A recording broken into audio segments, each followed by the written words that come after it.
নকল সার্টিফিকেট বিক্রি করতে গিয়ে ধরা পড়ে এই চক্র।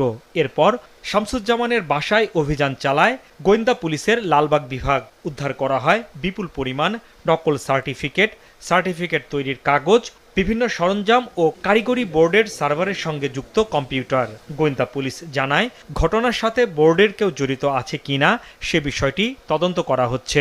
প্রতিটা সার্টিফিকেটের পেছনে সে প্রায় 35,000-50,000 টাকা ইনকাম করছে, এটা তার ভাগ কাউকে দিচ্ছেন কিনা আমরা সবগুলি তদন্তে আমরা নিয়ে আসব। আমি মনে করি এইরকম গরিত কাজ করা যারা করছে, বাংলাদেশের শিক্ষার মানকে নষ্ট করার জন্য কাজ করছে, তাদের কাউকে আমরা ছাড় দিব না।